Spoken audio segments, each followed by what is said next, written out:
அனைவருக்கும் வணக்கம்.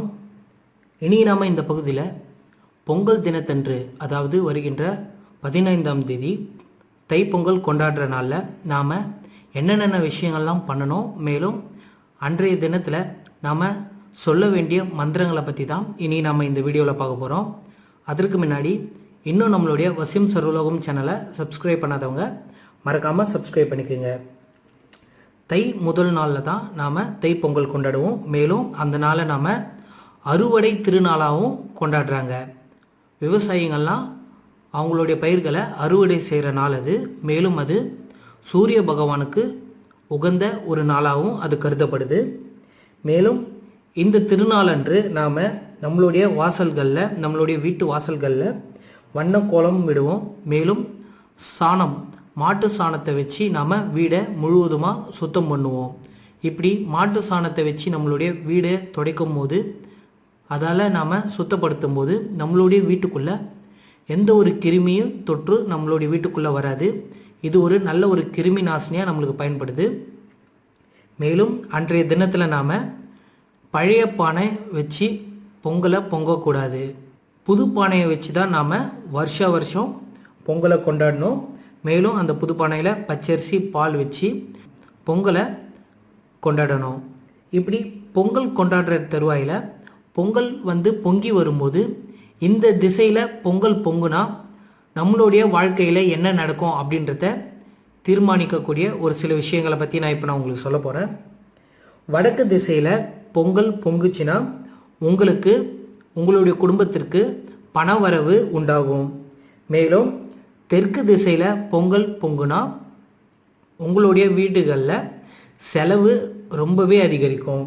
மேலும் கிழக்கு திசையில் பொங்கல் பொங்குனா உங்களுடைய வீட்டில் தொடர்ந்து சுப நிகழ்ச்சிகள் நடந்து கொண்டே இருக்கும். மேலும் மேற்கு திசையில் பொங்கல் பொங்குச்சுன்னா குடும்பத்தில் மகிழ்ச்சி நிலவிட்டே இருக்கும். மேலும் நாம் பொங்கல் பொங்கி முடித்ததுக்கப்புறமா சூரிய பகவானுக்கு நாம் இந்த படையெல்லாம் படைப்போம்.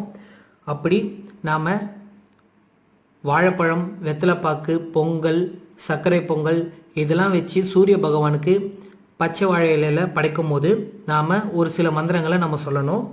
அந்த மந்திரத்தை சூரிய பகவானுக்கு நம்ம உச்சரிக்கும் போது அஷ்டலக்ஷ்மிகளும் நம்மளுடைய வீட்டுக்கு வாசம் செய்வாங்க.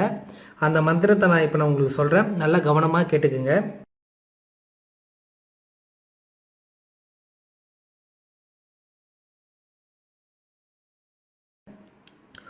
ஓம் அஸ்வத்வஜாய வித்மஹே பாசவஸ்தாய தீமஹி தன்னோ சூரிய பிரச்சோதயாத் திவகராய தீமஹி தன்னோ சூரிய பிரச்சோதயாத். இந்த மந்திரத்தை நீங்கள் தொடர்ந்து 9 முறை உச்சரிக்கணும். இப்படி உச்சரித்ததுக்கப்புறமா நீங்கள் பொங்கலை படைச்சிட்டு சூரிய பகவானை நல்லா வேண்டிக்குங்க.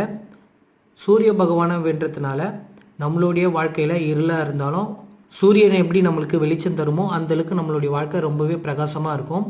மறக்காமல் இதை நீங்கள் ஃபாலோ பண்ணுங்கள். இதை பண்ணுறதுனால உங்களுக்கு வீட்டில் பண வரவு, உங்களுடைய கஷ்ட நஷ்டங்கள் எல்லாமே குறையும். மறக்காமல் இதை ட்ரை பண்ணுங்கள். மேலும் இந்த வீடியோ பிடிச்சிருந்தால் லைக் பண்ணுங்கள், ஷேர் பண்ணுங்கள். மேலும் இந்த வீடியோவில் ஏதாவது டவுட் இருந்தால் கீழே இருக்கிற கமெண்ட் பாக்ஸில் கமெண்ட் பண்ணுங்கள். மேலும் இது போன்ற வீடியோக்கள் நம்மளோட சேனல் அதிகமாக வர இருக்குது. அதனால் இன்னும் நம்மளோட சேனலை சப்ஸ்கிரைப் பண்ணாதவங்க மறக்காமல் சப்ஸ்கிரைப் பண்ணிக்கோங்க. நன்றி, வணக்கம். மாந்திரீகம், தாந்திரிகம், பஞ்சபட்சி சாஸ்திரம், ஆவிகளுடன் பேசும் கலையை 1 மணி நேரத்தில் கற்க www.vasyam.co.in என்ற இணையதளத்திற்கு சென்று பார்க்கவும். மேலும் எங்களை தொலைபேசி மூலம் தொடர்பு கொள்ள 7299186580 என்ற நம்பருக்கு அழைக்கவும். நன்றி.